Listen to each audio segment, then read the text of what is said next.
Madam Saroj से मेरा प्रश्न है कि यहाँ आजकल हम देख रहे हैं टूटते परिवार, तलाक, बहुत सारे जो घटनाएं हैं वो समाज में हो रही हैं, तो इसमें महिलाएं जो है उनकी क्या भूमिका हो सकती है टूटते हुए परिवारों को जोड़ने में, और क्या कारण है कि टूटते हुए परिवारों की संख्या बढ़ रही है? बिल्कुल सही कहा आपने विजयलक्ष्मी जी कि आजकल हम देख रहे हैं कि हर समाज में, चाहे जाट समाज है, राजपूत है, बनिया, जैन, कोई भी है, मैंने ऐसे भी केस देखे हैं कि 2 महीने शादी हुए हैं, 2 महीने बाद ही तलाक। अब इसके कारण क्या हैं, क्या गलतियां हैं, किसकी क्या होती है, उस पर ना जाके मैं बेसिक 3 पॉइंट पे बात करूंगी कि इसके हम क्या इसका निवारण कैसे कर सकते हैं, और महिलाओं का इसमें बहुत बड़ा रोल है। पहला पॉइंट है कि लेट मैरिजेस। आजकल शादियां बहुत लेट, 29, 30, 31 इस एज में शादियां हो रही हैं। अब इस एज की बच्ची, उसकी ग्रेजुएशन होगी, पोस्ट ग्रेजुएशन हो गई है, वो कहीं कंपनी में जॉब कर रही है, एक कंपनी से दूसरी 3-4 कंपनियां जॉब कर चुकी होती है, तो उसकी आदतें इतनी सख्त और रिजिड हो जाती हैं कि वो जैसे भी शादी करके जिस घर में जाएगी ना, वो चेंज नहीं होने वाली है। उसका सोने का रूटीन, उसका खाने पीने का रूटीन, उसका पहनावा इतना फिक्स हो चुका होता है कि पेरेंट्स भी उसको चाह के भी कंट्रोल नहीं कर पाते हैं। तो यहाँ जो महिलाएं बैठी हुई, बहनें बैठी हुई हैं, ये इस चीज़ का ध्यान रखें कि हमारी बच्चियों की 18 साल में 12th हो जाती है, 22 साल में ग्रेजुएशन हो जाती है, 24-25 साल में पोस्ट ग्रेजुएशन हो जाती है।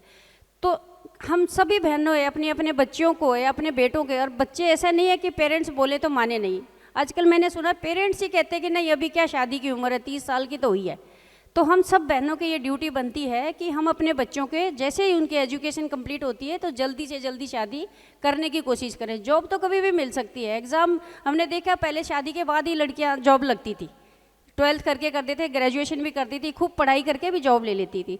तो ये माँओं का बहुत बड़ा रोल है कि अपने बच्चियों की समय पे शादी करें ताकि वो अगले परिवार में जाके जल्दी एडजस्ट हो जाए। और दूसरा टॉपिक है कि हम सोशलाइजेशन हमारा बहुत कम हो गया है। आजकल हम बच्चों को, खुद भी माँ जाती है तो बच्चों को घर छोड़ के जाती है, वो सिर्फ नानी के ही जाती है, और चाचा के जाएगी या ताऊ के जाएगी, बच्चों को नहीं लेके जाएगी। तो मामा के बेटे की शादी में जाए तो वहाँ ताऊ के बेटे की शादी में भी लेके जाए, वहाँ मौसी के बच्चे की शादी में भी जाए तो चाचा के बच्चों के शादी, दोनों परिवारों में बच्चों को इन्वॉल्व करें। जितना बच्चा ज़्यादा परिवारों से मिलता है इतना ही उसका दिमाग खुलता है, थोड़ा सहज हो जाता है। अगर कोई कुछ बोल भी देता है तो उसको बुरा नहीं लगता है। अगर बच्चा घर पे रहेगा, किसी से मिलेगा ही नहीं, अगर उसको ऊंची आवाज़ में किसी ने बोल दिया तो उसको बहुत बुरा लगेगा।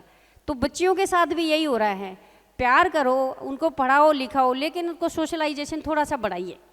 ये मुझे लगता है कि हम सब बहनें ही इस चीज़ को ज़्यादा अच्छी कर सकते हैं। और एक सबसे इम्पॉर्टेंट टॉपिक जो है माँओं का इंटरफेरेंस। मेरे बेटी नहीं है, 3 बेटे हैं, 3 बहुएं आ चुकी हैं, शायद ही मैं कभी उनको ऊंची आवाज़ में बोलूँगी और वो मम्मी जी के बिना मुझे कभी नहीं बोलती है।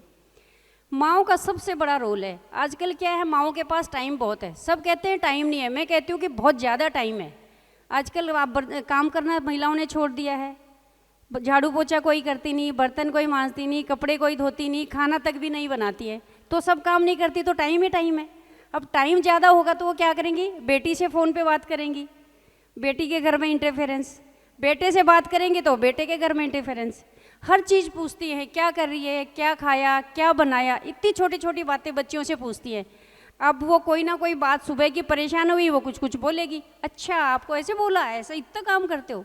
तो माँओं से मेरा रिक्वेस्ट है कि अपने बेटी और बेटों के घरों में ताक झांक करनी बंद करें और खुद के कामों में बिजी रहें। Thank you.